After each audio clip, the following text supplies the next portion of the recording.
Okay, turn on the timer. It's starting right up now instead of waiting. You're on the air. Okay. Last week I actually repeated the law teaching that I taught 2 weeks prior to that. So I've taken that one down and gone with the original one, and it ended with 26, which puts us at 27 properly. So today we begin at Shemot, also known as Exodus, chapter 23, verse 27. In English, it literally says, "Terror me, I send to faces you, and confuse me, all the people that shall come in them, and gave me all enemies you to you back." You can probably figure that out if you thought about it long enough. It starts off with et, that's just a pointer, it doesn't actually have a meaning in Hebrew. Then it says amati, and that's where ama is the word for terror, and then the T at the end is me. So my terror is how we would say it in English, which is improper. The right way in every other language known to man is terror me. English is the only one that went backwards. I don't know why they did that. Your next word is ashalach, I send. So he's going to send a terror, right? It's to send anyone to do something, or send something to do something. So that he's going to send terror, and people are going to be terrified, right? So that's all I really need to know about that, is that he's going to send it. Lefanecha, literally that's to faces you. So we would say to your face, because we wouldn't say it in plural. Again, the reason why they say faces in plural is not because God's saying you're two-faced or three-faced or whatever. It's because if you're alive, you have your face changes. Every word I've spoken, my face has changed, because the way I form my lips changes all of the other parts of my face. So they say it plural because you're alive. So when they talk about God in the plural in Hebrew, they do that because he's alive, not because he's a Trinity. That idea, that Trinity idea, did not exist until about the 400s at the very earliest. You're really, really, really having to stretch to get it into the 300s.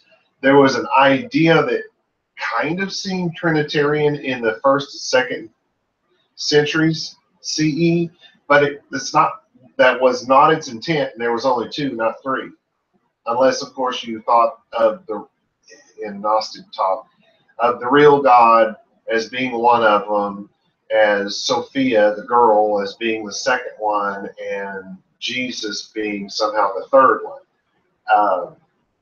That was something like that was tossed around, but it didn't have anything to do with the Trinity, because they thought of a God beyond Yahweh, who created the heavens and the earth. They thought of him as an evil God, and so there was a good God further off in the cosmos somewhere. It was not a Trinity. So all of that Trinity stuff comes much later in history, but it's been forced all the way back, right? I mean, they forced it all the way back to, in the beginning, it says Elohim, which in English would literally be gods. And it says, let us. Well, that doesn't mean that's more than one person. If God is alive, he's going to be spoken of or speak of himself in plural, because it indicates that he is not a statue made of stone or wood. That was the whole purpose. Just thought I'd tell you that. So, to faces you, or to your faces. And they would use that if it's talking to a bunch of people, which in this case it is. So because it's all of the Jews at the time, the face, probably the part that's turned towards somebody, and it's usually translated before, because if you're standing face to face with me, you are before me. So if you are standing face to face with God, you are before him. And that's the way the English generally translates that. Then our next word is vehamoti, and confuse me. So I'm going to confuse.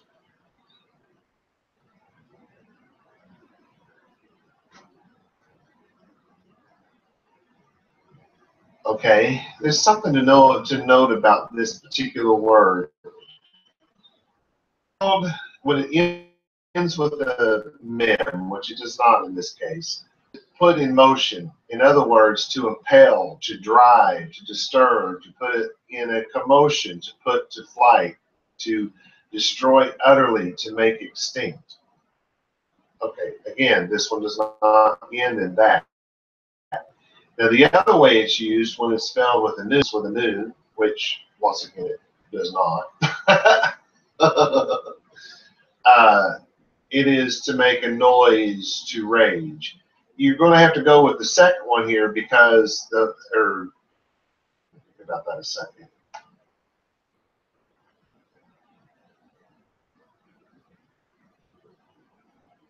So, homo is your word. No, I'm not really sure which one we're going to have to choose here. A noise and a rage, I would think, would make more sense here, but it could be the other one. So let's just keep that in the back of our minds. The next word is et. That's the word that points to something. Then it says kol, and this means all or totality. It's not the one for voice or sound, because remember, those are sound-alike words. Then it says ha'am, all the people. And there are people, they're called a people because they have something in common.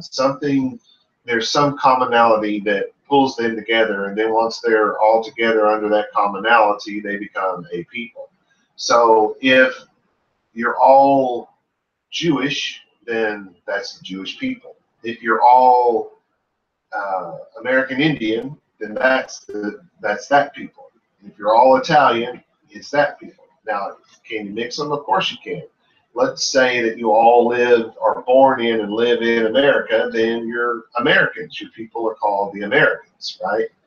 So it's not about color, it's not about race, it's not about any of those things when they say those people in Hebrew. They're talking about a group that has some commonality. In this case, it's the Jewish people, and their commonality, what makes them Jewish, is not that they were born Jew, because God's not talking to people who were born Jewish.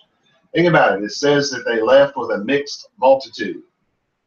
They had people from every known race, color, creed, known to man at the time, because they were all slaves in the camp of the Egyptians. And they all came together as a group that offered to obey God, to obey his law. And that's what made them Jewish.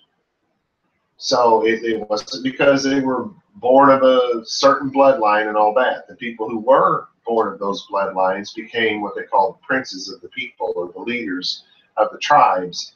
But beyond that, that was all the distinction that was made. I guess you could say the one tribe was set over here to be Yehuda. That tribe was set to be the praisers, and the tribe of Levi was set up to be the priests, and so on. So some of them had very specific duties that were assigned to them because of what tribe they belonged to.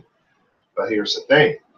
If you converted to Judaism, if you converted to living according to God's law, you stayed among a certain group of people. So if you converted via Levites who led you to this, your offspring, you probably wouldn't have done it, but your offspring will become Levites and work in the temple. Thus, somebody that's of Italian descent could very well have been a Levite in the house of God. And after a few thousand years and nobody knowing genealogies and stuff like that, you could have literally had an Italian, or any other nation, as it were, of person being the high priest. Now that's going to upset a lot of Jews, I know, but that's the way it went down. It was a mixed multitude. It was not just the children who descended directly from Abraham. That's what the text says. It tells us very clearly that it was a lot of different people. That's what made them a people, was that they decided to follow God. And if you think of the Hebrew word Yehud, Yehudi, you have a combination of two words. You have the combination of the proper name of God, followed by the word hud, which means imitator, follower. Now, as different Jews from different nations have come into Israel in modern times, they brought with them certain things that have started to change a lot of the meanings of the words. A follower of somebody, an imitator of somebody, is a follower of that person. So it's gotten to the point where the ones from Russia, in trying to understand the Hebrew spoken in Israel and all of that, have made comparisons that are incorrect. I actually had a girl who, her father is, or at least was, I don't know if he still is, a rabbi in Russia who eventually was moved to Israel. I don't know if he worked as a rabbi there or not. She was raised in a very Orthodox home. And because of their Russian heritage, they have taken this word hud and followed after the wrong line of thinking. Because now they see themselves as a dog pack, because that can be connected to it because of the following. You have a leader of a dog pack and all of its followers, right? The alpha male will always have the followers. And so it's used in those terms among these people. And so now we've gone as Jews from calling anyone who's not a Jew a dog to now calling ourselves dogs in order to elevate our dog pack above somebody else's dog pack. And that's the only reason why she did it. She was trying to show me that she was a more pure breed of Jew than I was, which is typical, right? But anyway, the word hud is imitator. So it starts off with God's proper name. It ends with imitator. What does that tell you? Imitator of God. That word should tell us, if nothing else in the Bible does, and it should, but if nothing else does, that one word should tell us that Torah observance is God's lifestyle. It's the lifestyle that he gave to his people. They are imitators of God. And the way you do it is follow the Torah, because that's the map to his lifestyle. Honesty, truth, never murdering, never stealing, never doing any of it right. It's God's lifestyle. So they are a people because they obey the Torah, not because they were born from a particular bloodline. And that's who's being spoken of here. The next word is asher. In English, it's T-H-A-T, that. You can say W-H-I-T, which. Either one of those words can be used. So the people that do what? Tavo. It's from bo. It's from come, which is also go. Enter, which is also exit. See, in Hebrew, that's exactly how it works. It's the same word for both things. Those who will come, those who will enter. But this is in he fil, which is to cause, so it's those who are led, those who are brought. That's the way that really should be translated. Then it's bahem, in them, literally. Then it's vanatati, and gave me, and so what it means is, and I will give. It's to give, to cause, to receive. It's not, I like this example because it's a funny one. I'll never forget it. This guy invited my wife and I out to dinner with him, and he was all about promoting, the work that we were doing. And so he's telling us that he's going to give us a boatload of money. He opens up this little pouch that's just stuffed full of $100 bills. He tells us there's $20,000 cash in there. So, I'm reaching across the table to get it. He's like, no, I'll give it to you tomorrow. Why not now? We're here. Anyway, I thought that. I didn't say it. But tomorrow never came. We never saw him again, never heard from him again. He just disappeared. I guess he just wanted to show us his money. I have no idea. But he didn't cause us to receive, see? A lot of people give stuff all the time without causing to receive. Oh, hey, I'll make that donation. Oh, hey, I'll, do that chore that needs to be done. Oh, hey, I'll, whatever. People say it all the time. And I wonder sometimes, I think they mean it in the moment. And it disappears from their mind. It's like there was, it's a saying that came from the New Testament that we used to say in America back in the 17 and 1800s. It was real popular. But it was about forgetting what you look like once you left the pond or left the river, or it was said in a lot of different ways. I don't remember how it goes in the Bible. I don't remember what it was said, but you know, these people forget their reflection as soon as it's gone. And it was said about people who did that. They oh, I'll do this, I'll do that, I'll do this, I'll do that. And then as soon as they leave, it never happens because they've forgotten it just as quickly as it came out of their mouth.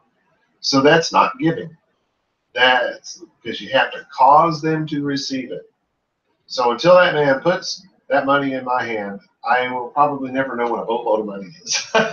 I'm just saying, I don't know what a boatload of money is because nobody has ever caused me to receive it. You know, all you have to do is buy a little canoe about yay big and stuff $1 in and hand it to me and I'll know. You know what I'm saying? I'm just thinking out loud. I've always hoped somebody would do that so I can put it on my bookshelf. It's like I'm always joking about wanting a Harley. No one's ever thought to buy me a little toy Harley. You know, I'm just saying. All right, so kol, this is the word for all, a totality. And then it says, oy vey. Isn't ha. Oy vey used to be enemy. Enemies, you, because it's in plural. Enemies, you, literally, but it would be your enemy in English. You would say your enemy, right? Now we say, Hebrews use oy vey to mean, oh crap. Can I say that in TV? That's how they use it. That's what it means in modern Hebrew. But in Bible Hebrew, it was about an enemy, an adversary, somebody who would persecute someone else, someone who hates someone else. The idea, the original idea, is Jusinius believed that the original idea was that of blowing, and because it was of the nostrils moving in and out from the hard breathing of anger. I believe he's right about that. It's very common usage of anger and enemy and stuff like that in all of the Hebrew words that are associated with it. So I completely agree with him on that. But oy vey was your enemies. Well, that'd just be enemies. Oy vey ha is your enemies. So then it says eleha, to you. And that just really all it means is to you, or you know. Oref, that's back. The neck of an animal or of a man. To give the neck is an idiom that means to turn your back to somebody. That's to give them your neck. See, if you didn't know that, what would you think of giving somebody your neck was? Laying it down on a block and letting them chop your head off? You might. I'm just saying. I've heard that before. To turn your back to someone. To turn away from someone. They said that of people. That was the idiom, was to give them the neck. Was of somebody, you know, turning their back on somebody or someone fleeing from them. All right.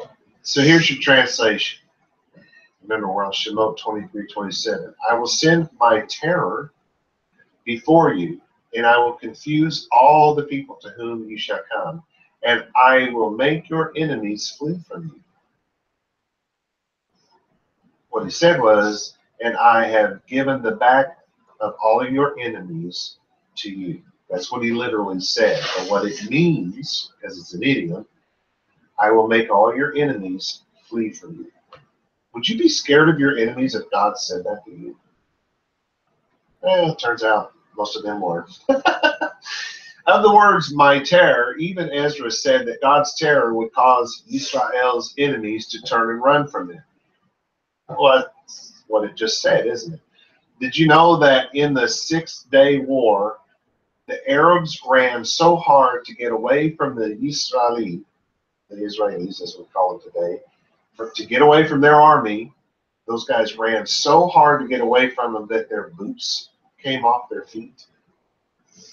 Yeah, they were crawling out of their tanks and running off into the sand, and that sand was sucking their shoes down, and they would just run right out of their boots. And there are places you can go to Israel right now and still see the boots in the sand. They've left them there for people to see. So the terror went before them, didn't it? And they ran off, just like God said. Of the words, I will send my terror, Kasuto said that these words should be thought of as a vanguard. marching in front of the host, instilling terror in the enemy. It's okay. I agree with it. I'm not sure why he said it. I don't remember now. But I guess I thought it was good because I put it down. All right, so let's move on to verse 28. Literally, it says, "And send me the hornets to faces you, and drive out the Hivi, the Kenani, and the Hiti from faces you." So the shalachti, we've already had this word. It's to send. Send someone to do something or something to do something, right? So because if it's a fear that's been sent, and the thing that it does is bring terror, right? Like in the previous verse, it's going to be the same thing here. Then it says et, that's your pointer. It doesn't actually have a meaning. Then it says ha-zira, the hornets, the wasp. It's from the idea of piercing and striking. What do people do when they get caught up in a hornet's nest? They usually do the wrong thing. They usually start, because they're scared and all that, and they start flailing their arms, right? What happens? Well, they get pierced and struck. Because the more you swing your arms, the more they're going to strike you.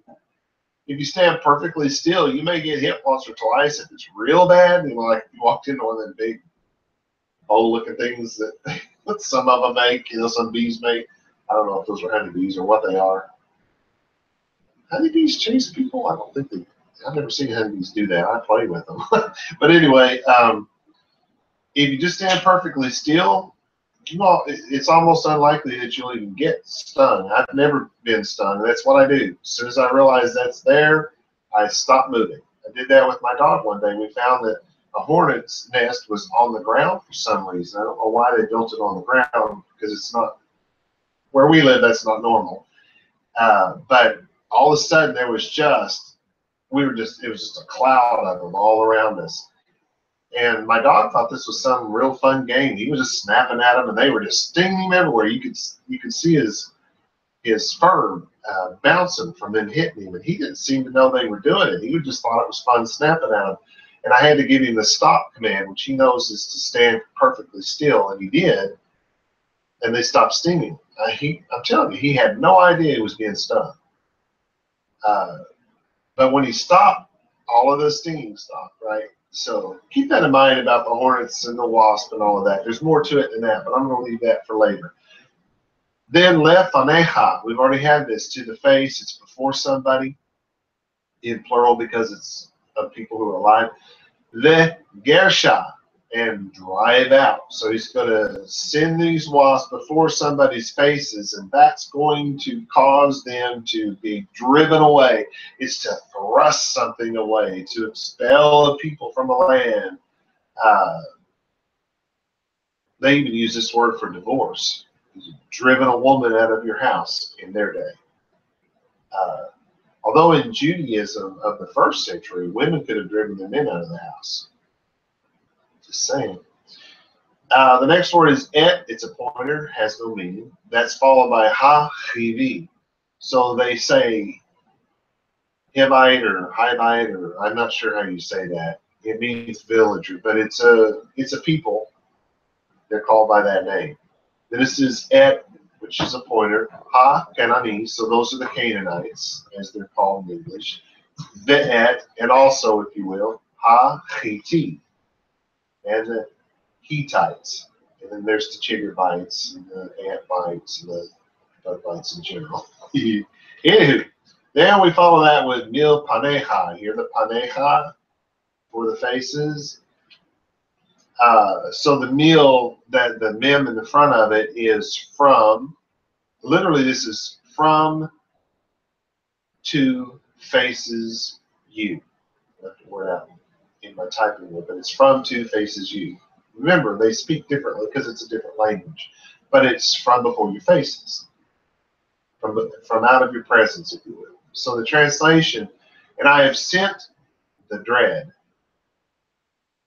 because to say that you've sent the hornets is idiomatic, of dread. Yes, it's the word for hornets, but it's what they meant by it was, I have And God's saying he's already done it.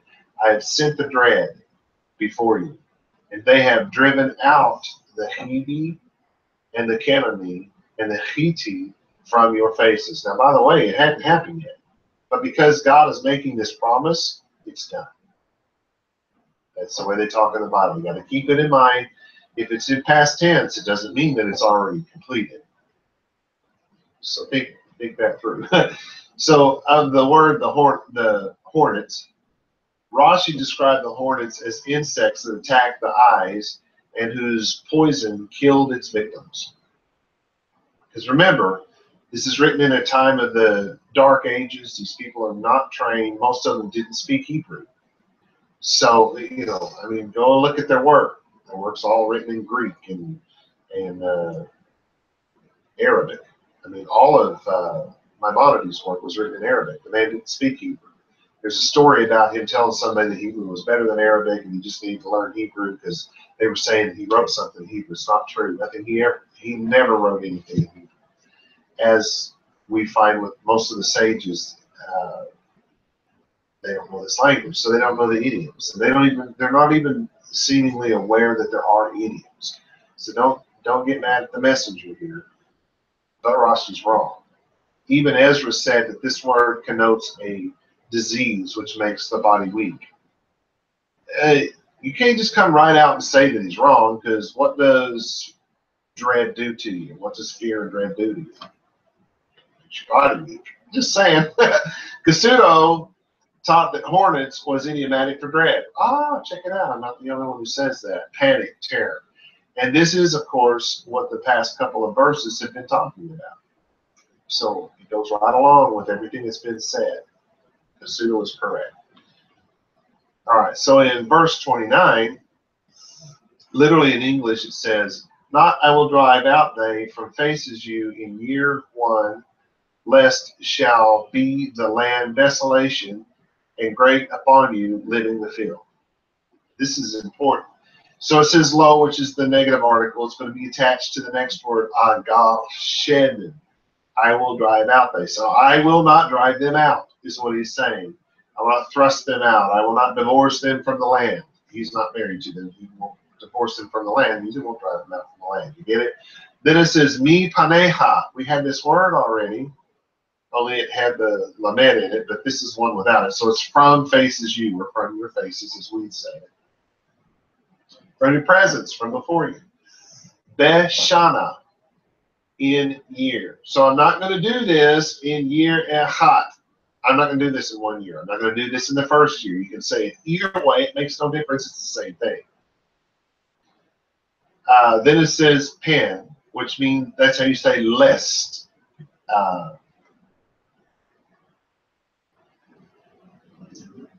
What's an example of that? I'm not going to give you sugar lest you climb the walls. Lest you run in circles for an hour, right? That's what we're saying here. Then it says tiye. So it's lest you shall be haaretz. That means the land, the land. They use it for earth a lot, and I disagree with that. I really don't think that there's ever really a time in the biblical text where earth should have been used. I just don't. Because this is a book that's written about a people following a very specific religion in a very specific place. So I think land is the word that should always be used, not earth. Then it's Shema Ma, which is desolation. So he says not wanting to bring desolation to the land. You realize these people that are being driven out are being driven out from Israel. And God has the right to do this because he made the land, it's his. Reminds me of a joke. The scientific community, they get together once a year and they tout all of the findings that they found and all of the stuff that they can do now and that. And so 1 year they get together and they invite God to the meeting. And so God shows up and they say, hey, God, science has figured it all out. We don't need you anymore. We can even create human life from nothing. And he says, oh, that's nice. Show me how you do that. So they go over there and they scoop up some clay and start to make the man. And God says, get your own dirt. Just saying. Get your own materials. Can't use God's. All right, so desolation. Then it says, did I say what desolation means? You guys know what desolation means. It's to waste the land. Bet Rabbah, and here, Rabbah, Rabbi, Rab. Anyway, you guys get it, right? To become great, to become many. So why do they call a rabbi Rabbi? Why Rabbi, my rabbi? Why do they say that? Because he's great in size? Well, it's true about some. I'm sad now.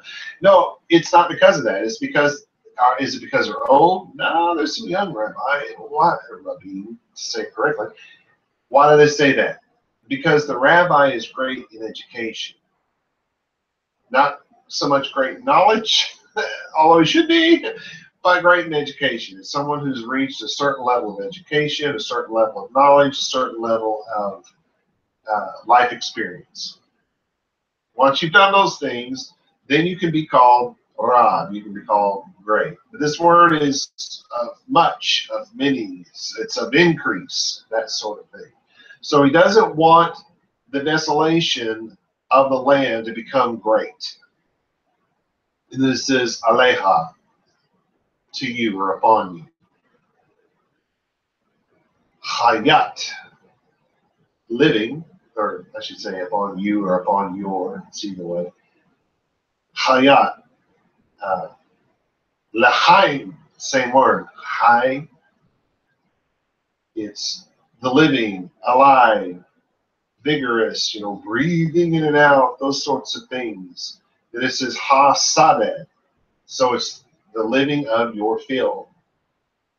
If you drive all of these people out, the living of the field are just going to overtake the place.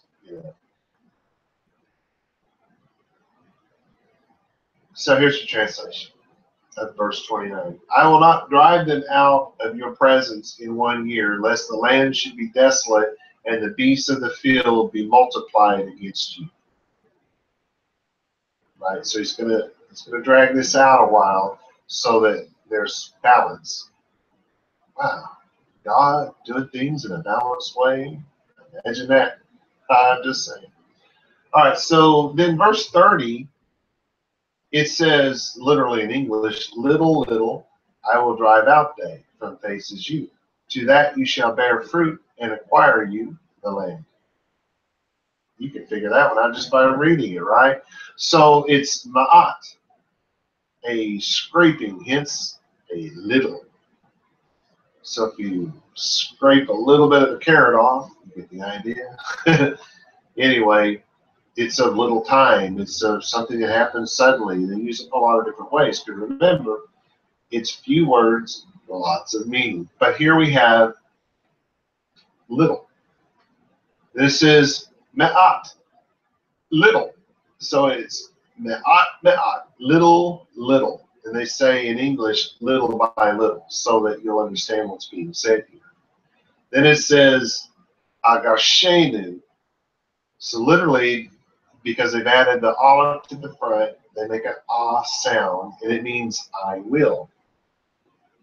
Gashenu, drive out them, they. So I will drive them out. Little by little, I'll drive them out. Thrust away to divorce them from the land.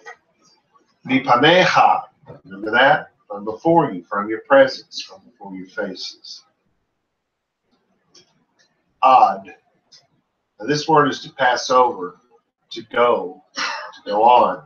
Properly, it's of progress of time, it's duration. So usually you say to, or until. That's a word that they use to translate this very often because it's of time.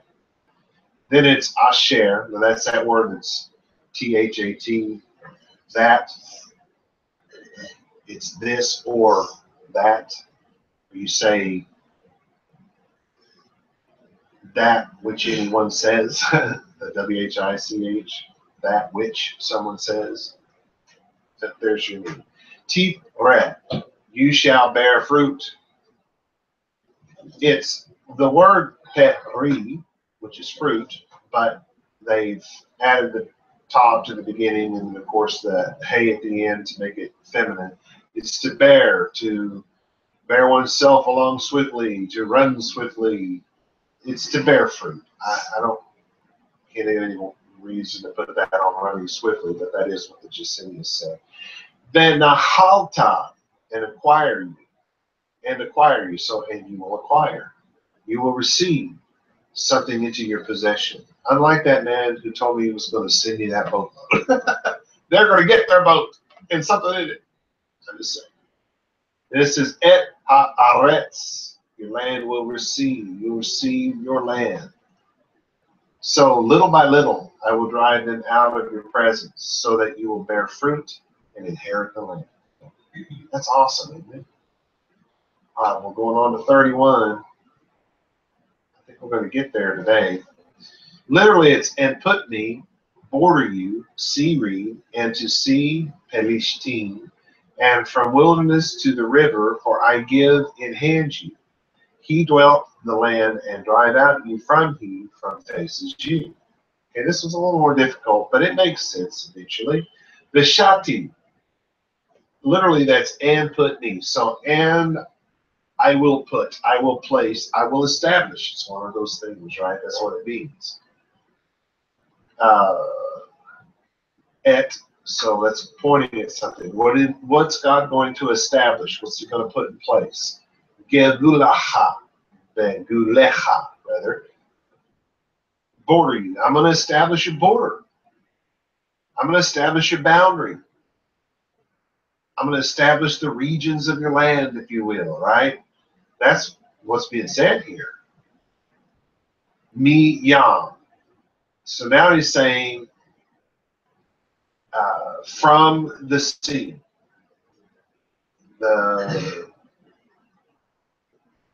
It denotes the boiling and the foaming of the sea. The root word does. It's used of the great rivers like the Nile and Euphrates, that sort of thing. Then it says from the sea, what? Suf. You remember that? The Yam Suf? The Sea of Reeds.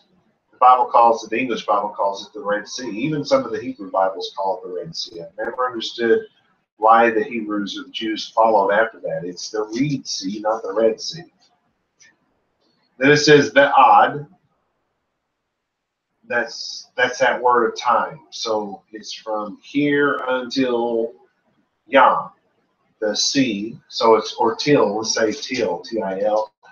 It's from the Sea of Reeds to the Sea Pelishtim, to the sea of the what we think of as Philistines. Then it says Mi Midbar, and from the wilderness. Midbar is often connected to the idea of a desert with no grass, and that's not. Midbar is a plain country that's fit for feeding flocks. So it's going to be a plain country with grass, trees, rivers, lakes. That's what a wilderness is. Can a desert be a wilderness? Of course it can. But that's not what Midbar is. So it's from the wilderness, until, or till, T-I-L, Hanahar, to the river, For, or because, Etem, I give, I place in your hand, I cause you to receive. That Yedchem, in hand you. He's going to take out a box of moolah, stick it in your hand. You're going to you are going to get this land, people. Et Yoshveh. Literally, that's he dwell. It's to sit down, to inhabit, of habitations, of a throne where someone rules. It's a judgment where a law rules. It's a dwelling place.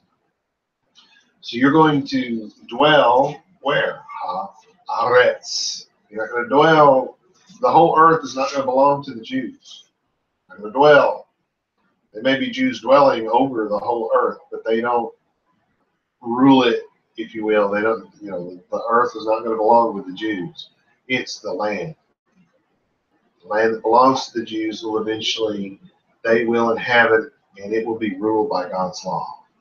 Well, that's some promise, isn't it? Negarash tamo, and drive out you from him. So it's to drive out, so he will not drive you out, mipanecha, from your faces, from before you. So here's what it is. And remember, I'm going to say both here. 31. I will place your borders from the Mayim Suf, which is from the Reed Sea, to the Yam Pelishtim, to the Mediterranean Sea. That's where that is. And from the wilderness, which is in the south, to the river, that's the Euphrates in the north. For I have given those who dwell in the land into your hand, and you will drive them out from your presence. The Pseudo pointed out that Amos 8:12, Psalm 72:8, and Malachi 7:12 speak of Israel as being from sea to sea. Or as we like to say in America, sea to shining sea. Very cool. 32. It's a real short one. Not you shall cut to them, and to God's them covenant. If you think about that one, you can figure that one out pretty easy, right? So lo, which is the negative article, and will be tied to the next word. Tiharot.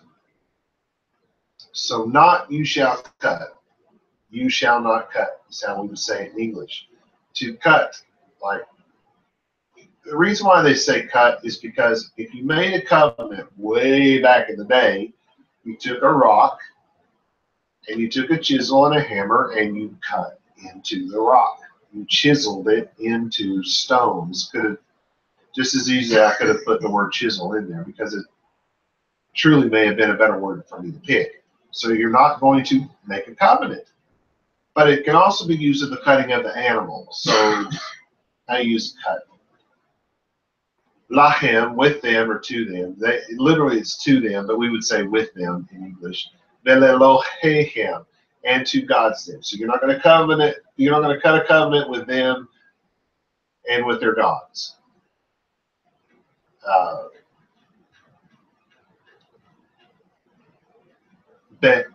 So there's your word for covenant. It's a covenant, so called from the idea of cutting, since it was a custom in making solemn covenants to pass between the divided parts of the victim. Eating together banquet among Orientals, to eat together is almost the same as to make a covenant of friendship. So you're not even going to eat with them. The Hebrews, too, were accustomed to eat together when entering into a covenant. It is used of a covenant entered into between nations, between individuals and friends, of a marriage covenant, especially and most frequently used of the covenant and league made between God and Abraham, confirmed by Moshe, as it said. So that's why I put the word cut instead of chisel, because it can be connected to either idea. Because both things are going to happen, so it doesn't really matter. So the translation is, you shall make no sacrifice with them or with their gods, or to their gods. Yeah, I like to there. You shall make no, golly, what am I trying to say? It's like thou shalt not. You shall make no sacrifice with them or to their gods. And then 33, I think it's the last one. And we do have time.